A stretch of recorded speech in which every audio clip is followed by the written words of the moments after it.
Senhor esteja convosco. Proclamação do Evangelho de Jesus Cristo segundo Mateus. Naquele tempo, Jesus contou outra parábola à multidão.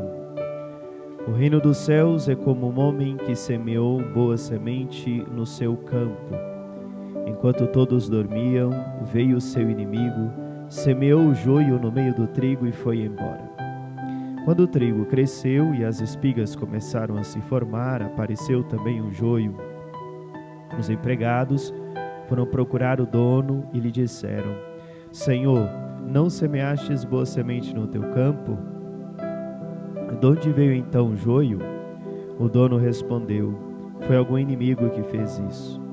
Os empregados lhe perguntaram: Queres que vamos arrancar o joio? O dono respondeu: Não.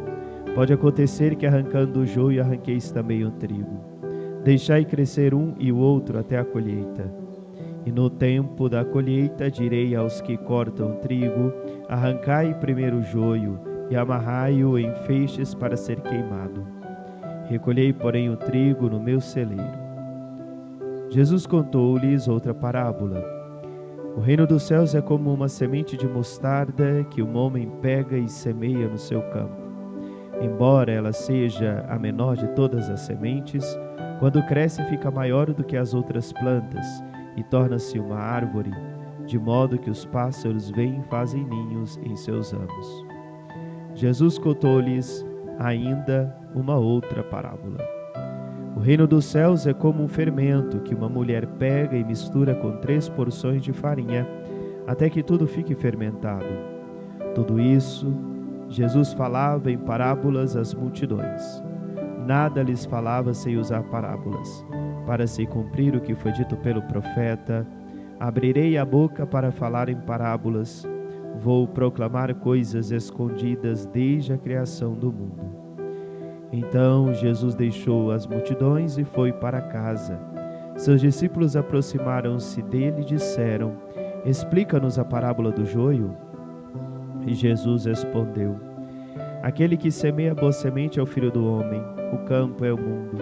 A boa semente são os que pertencem ao reino, o joio são os que pertencem ao maligno. O inimigo que semeou o joio é o diabo. A colheita é o fim dos tempos, os cefeiros são os anjos. Como o joio é recolhido e queimado ao fogo, assim também acontecerá no fim dos tempos. O Filho do Homem enviará os seus anjos, e eles retirarão do seu reino todos os que fazem outros pecar, e os que praticam o mal, e depois os lançarão na fornalha de fogo. Aí haverá choro e ranger de dentes. Então os justos brilharão como o sol no reino de seu Pai. Quem tem ouvidos, ouça. Palavra da salvação. Glória a vós, Senhor. Podemos sentar, queridos filhos, por alguns instantes. A liturgia da palavra de hoje vai nos apresentar 2 pontos importantes para a nossa reflexão. O primeiro ponto importante, que o Espírito Santo vem em socorro de nossa fraqueza. E o segundo ponto, que a salvação é individual. Vamos partir então deste primeiro ponto, que o Espírito Santo vem em socorro de nossa fraqueza. É uma fala de São Paulo na segunda leitura de hoje à comunidade de Romanos e, consequentemente, a cada um de nós. É importante perceber que quando São Paulo ele vai dizer que o Espírito Santo vem em socorro da nossa fraqueza, a primeira coisa, São Paulo está dizendo que, para que o Espírito Santo venha em nosso socorro, em socorro da nossa fraqueza, nós precisamos nos reconhecer fracos. Nós precisamos nos reconhecer dependentes de Deus. Se eu não me reconheço como dependente de Deus, se eu não me reconheço como fraco, se eu acho que com as minhas próprias forças eu posso vencer o mundo e todos, o Espírito Santo não vem em nosso socorro, até mesmo porque nós não precisamos. O Espírito Santo vem nos auxiliar, vem nos ajudar a partir do momento em que eu bato no peito e olho para o céu e digo: Senhor, eu preciso de Ti. Sozinho eu não dou conta, sozinho eu não tenho forças. E quantas vezes na vida nós estamos nessa situação? às vezes passando por algum sofrimento, por alguma dificuldade, há um momento em que nós não temos mais forças, e a gente luta e a gente peleja, mas há um momento em que nós dizemos: Senhor, até aqui eu consegui chegar, mas daqui para frente, Senhor, eu não posso, eu não consigo, né? Eu não tenho forças mais para caminhar. E aí vem São Paulo com esta palavra de verdade e esta palavra consoladora a nos dizer: o Espírito Santo vem em auxílio do nosso socorro, da nossa fraqueza, vem em socorro da nossa fraqueza. É quando então eu não dou conta mais de caminhar, vem o Espírito Santo me socorrer. Mas para que o Espírito Santo venha em meu socorro, é necessário eu reconhecer que preciso. É necessário eu reconhecer que sou fraco, para que o Espírito Santo possa agir. Há duas realidades muito presentes na vida de todo cristão que o Espírito Santo vem de modo especial em nosso socorro. A primeira realidade são as realidades das tentações, e a segunda realidade são as realidades das provações. Por mais que são coisas muito parecidas, mas a gente tem que ter bem claro que são coisas distintas, e são nesses dois momentos em que nós mais precisamos do socorro do Espírito Santo, porque nós não temos forças para poder vencer, para poder passar por essas situações sozinhos. Primeiro, a realidade das tentações. A tentação, ela sempre provém do maligno, sempre vem de Satanás. Por isso que Satanás recebe o nome de tentador. Qual é o objetivo da tentação? Nos fazer cair em pecado, nos afastar de Deus, né? E aí aonde que o Espírito Santo vem para poder nos dar forças para vencermos as tentações do dia a dia, os nossos vícios, as nossas inclinações. E justamente nós temos uma inclinação para cair, nós temos uma inclinação para o mal, porque a natureza humana é ferida pelo pecado. Então, o objetivo principal da tentação, que provém de Satanás, porque tentação não provém de Deus, o objetivo principal da tentação é nos afastar de Deus, fazer com que caiamos em pecado e assim percamos a nossa comunhão com Deus. E às vezes a gente pensa que é forte demais, e quantas vezes a gente acaba cedendo ao pecado? Pensemos, por exemplo, em Eva que foi dialogar com a tentação. Meus filhos, com tentação a gente não dialoga, a gente corta logo o mal pela raiz, para não dar pano para manga. Eva foi dar pano para a cobra, fez um cobertor e se lascou. E além de ter se lascado, lascou o seu marido também, né? Perdeu a sua comunhão com Deus. Olhemos, por exemplo, para Jesus no deserto, que também foi tentado pelo inimigo. Só que Jesus, ele cortava. Jesus foi curto e grosso com Satanás, não dialogou com a tentação e por isso venceu. Com o pecado a gente não dialoga, com o pecado a gente não se aproxima, com a tentação a gente não fica de conversinha, porque nós podemos cair.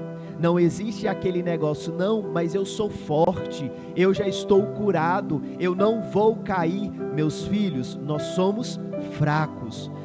Nós precisamos da força do Espírito Santo, se de fato nós queremos vencer as nossas tentações. E por isso São Paulo vem dizer a nós que o Espírito Santo vem em socorro da nossa fraqueza, porque ele sabe que diante das tentações, e Satanás é astuto e esperto, Satanás nunca vai nos tentar com aquilo que nós somos fortes, muito pelo contrário, ele vai te tentar de acordo com aquilo que você tem mais dificuldade, com aquilo que é mais pesado para você. Para quê? Para te fazer cair, para te fazer se distanciar de Deus.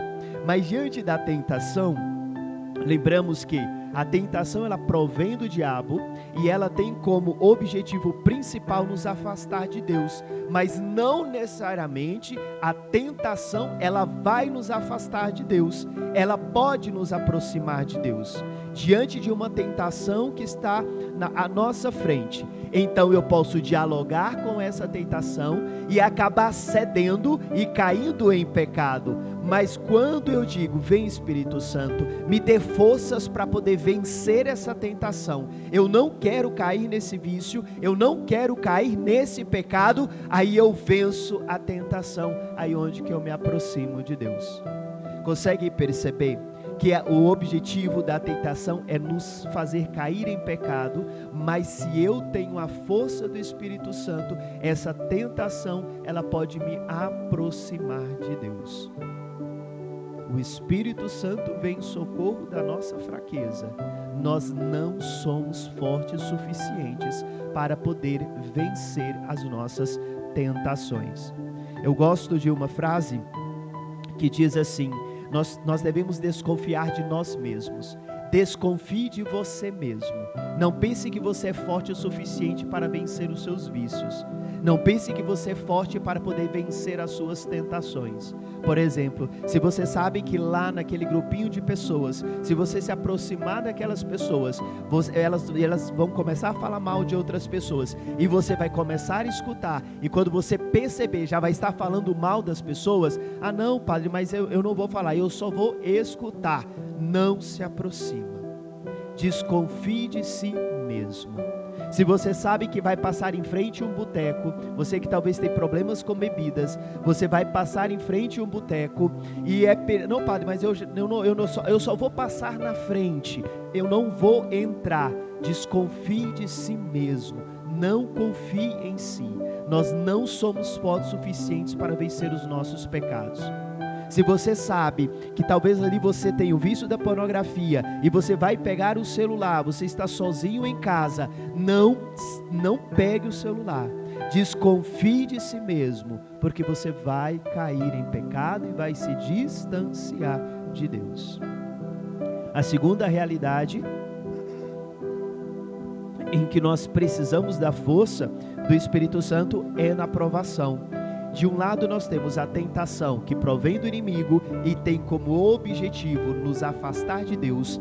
A provação, ela é permitida por Deus para nos aproximar dele, para testar a nossa fé, testar aquilo que nós acreditamos.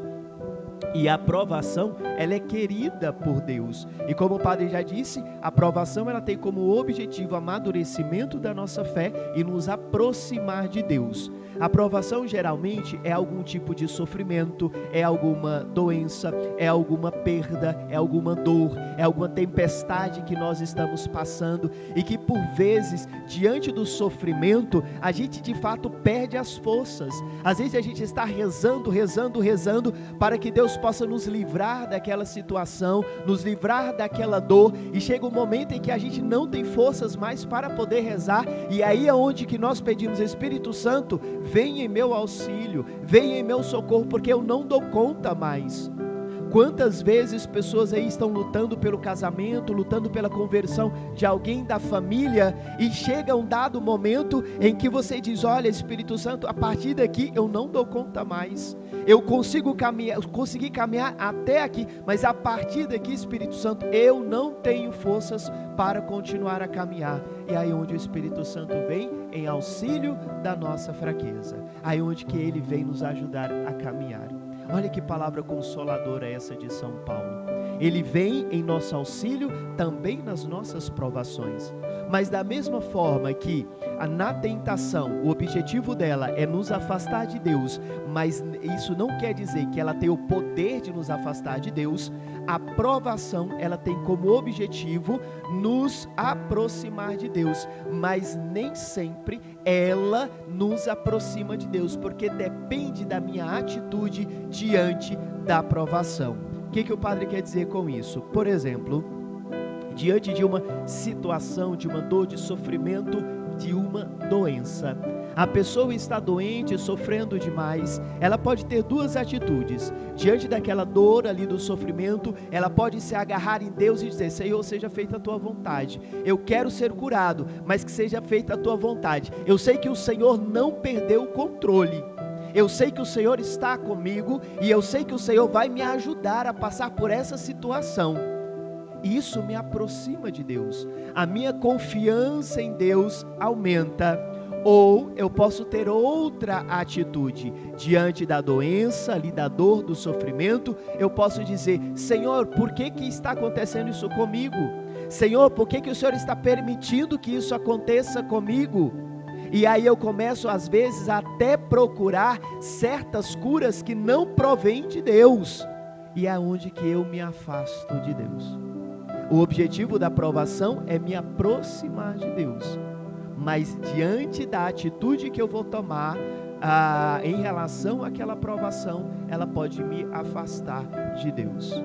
Ambos, amados filhos, tanto a tentação quanto a provação, nós precisamos da força de Deus.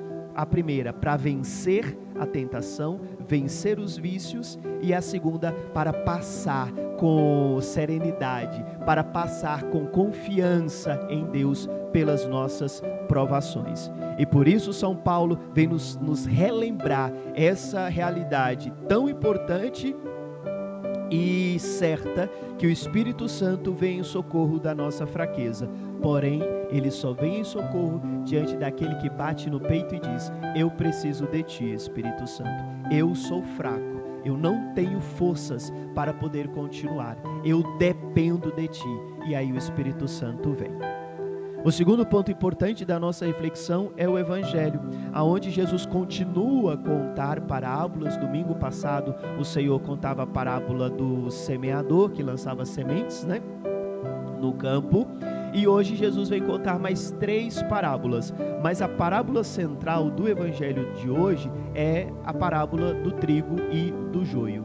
É interessante porque o dono do campo, ele semeia no campo as sementes boas para frutificar, para brotar, e aí de repente os empregados percebem que começou a nascer joio, e eles correm até o patrão, o dono do campo, e diz: olha, você semeou trigo e joio? E aí o dono do campo vai dizer: não, quem semeou o joio foi algum inimigo, O senhor quer que a gente arranque? Não, não quero, deixe que cresçam juntos, porque pode acontecer de arrancar tanto o trigo quanto o joio. Quando crescer, aí sim, a gente arranca o joio, amarra em feixes e joga no fogo. E o trigo, a gente amarra o trigo e guarda no celeiro. Aqui é um ponto muito importante, a gente percebe agora, já relacionado a Deus, a paciência que Deus tem para conosco. A paciência que Deus tem, nós talvez enquanto joio, na esperança que Deus tem de mudança de vida, da nossa mudança de vida. Meus filhos, há um tempo ainda, nós nascemos trigo, mas talvez nesse percurso nós nos tornamos joios, e que Deus tem paciência para que a gente possa voltar a ser trigo e dar bons frutos futuramente. Mas nós não podemos esquecer que o tempo acaba. Hoje nós temos tempo, mas vai chegar o momento em que nós não teremos mais tempo, aonde o Senhor vai recolher aquilo que foi trigo e vai recolher também aquilo que foi joio. O joio será queimado no fogo e o trigo será recolhido no celeiro. Então essa é a primeira coisa. O Senhor é um Deus paciente, misericordioso e paciente, mas tem um tempo. O tempo chegará para a colheita, isso para todos. O segundo ponto é de que a salvação, ela é individual. O dono do campo diz: olha, deixa crescer tanto o trigo quanto o joio. O que Jesus quer dizer para nós? Que no mundo é assim também. Nas nossas convivências é assim também. Lá no seu local de trabalho, na escola, na igreja, em qualquer lugar, nós temos trigo e joio. Pessoas boas e ruins convivem juntas. Pessoas que desejam bem para as outras e pessoas que desejam mal para as outras convivem juntas. Vamos pensar talvez mais próximos de nós, dentro da própria igreja. A igreja não é uma casa de perfeitos, porque não temos só pessoas perfeitas dentro da igreja. A gente tem pessoas muito ruins. Da mesma forma que nós temos padres bons, nós temos padres ruins. Nós temos freiras boas e nós temos freiras ruins. Nós temos fiéis muito bons, mas nós temos fiéis muito ruins. Em todo lugar nós temos trigo e joio. Isso faz parte dos relacionamentos humanos. Lá no seu local de trabalho, lá onde você trabalha, só tem pessoas boas? Não tem ninguém que faz a vida dos outros mais difícil? Sim, em todo lugar. Tem gente que deseja o bem para o outro, mas também tem gente que não deseja o bem. Tem gente que quer ver o outro cair, tem gente que quer ver o outro derrotado. Deixai crescer os dois juntos.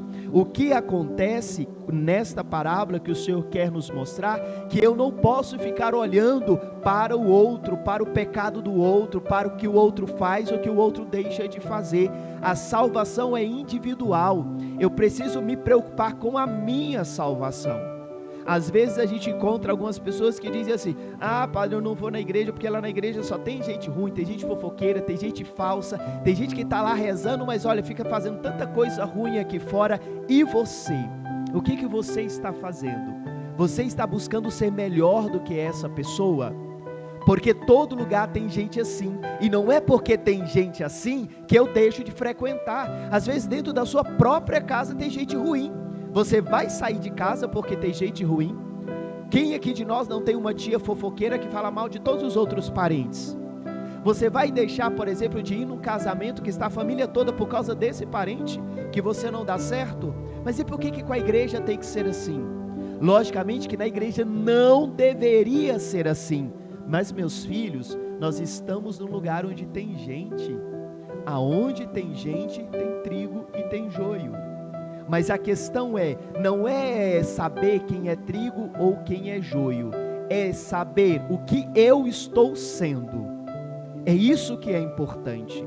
Não importa se o outro é trigo, não importa se o outro é joio, o importante é o que eu sou, porque vai chegar o dia em que haverá o tempo da colheita, e isso é certo. Talvez para uns vai demorar mais, para outros vai ser mais rápido, mas o tempo da colheita vai chegar, não nos preocupemos. E quando o tempo da colheita chegar, quando o Senhor nos recolher, Ele não vai perguntar o que o outro fez para que eu fosse assim, não. O Senhor vai perguntar: por que você fazia isso? E aí eu, nas minhas desculpas, eu xingava, eu brigava porque o outro também não ajudava. Isso não interessa para Jesus. Jesus quer saber por que você agia assim. Eu tenho que buscar a minha própria salvação. Meus filhos, a salvação é individual. Não olhemos o pecado do outro, não apontemos o pecado do outro. Enquanto a gente aponta o pecado do outro, tem 3 outros dedos apontados para nós mesmos. Às vezes a gente fala muito dos outros, do pecado dos outros. E os nossos? E os nossos? Talvez os nossos pecados não são públicos, filhos. Talvez os nossos pecados são escondidos, mas são pecados e que podem nos levar para o inferno. Então, amados filhos, a liturgia da palavra de hoje vai nos trazer estes 2 pontos importantes para a nossa meditação durante essa semana. O Espírito Santo vem em socorro da nossa fraqueza. Diante das suas tentações, e olha, você vai sofrer tentações e tem que sofrer. Você vai sofrer provações. Sempre que sofrer essas 2 realidades, olhe para o céu e diga: Espírito Santo, venha em meu socorro. Espírito Santo, eu não consigo mais daqui, eu estou fraco. Espírito Santo, venha em meu socorro. E não se esqueçam, a salvação, ela é individual. Paremos de olhar para o pecado do outro e olhemos para nós mesmos, porque o julgamento, ele é particular, ele não é individual. Quando você morrer, só vai estar você, a Virgem Santíssima, o seu anjo da guarda e Satanás. A Virgem Santíssima e o seu anjo da guarda para interceder por você, e Satanás para poder jogar na sua cara todos os pecados que você já cometeu na vida, com o intuito de te levar para o inferno. O julgamento é particular. O outro que você às vezes tanto falava do pecado dele, não vai estar presente. Então que nós possamos pedir ao Senhor esta graça, pedir ao Espírito Santo a graça de sermos trigo enquanto é tempo, porque quando chegar o tempo da colheita, o Senhor possa nos recolher e nos guardar no seu celeiro, que é o seu próprio coração. Que o próprio Deus convença o nosso coração das verdades do seu coração. Vem Espírito, vem Espírito. Sozinho eu não posso mais, sozinho eu não posso mais, sozinho eu não posso mais viver. Vem Espírito, canta. Vem Espírito, vem Espírito. Sozinho eu não posso mais, sozinho eu não posso mais, sozinho eu não posso mais viver. Eu quero amar, canta comigo assim. Eu quero amar, eu quero ser aquilo que Deus quer. Sozinho eu não posso mais, sozinho eu não posso mais, sozinho eu não posso mais viver. Eu quero amar, todos juntos.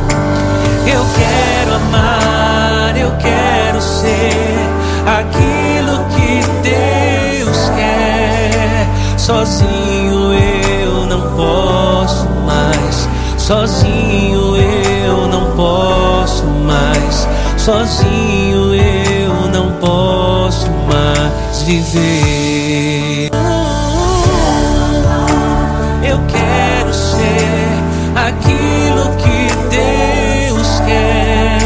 Sozinho eu não posso mais, sozinho eu não posso mais, sozinho eu não posso mais viver. Todos juntos, eu quero amar, canta.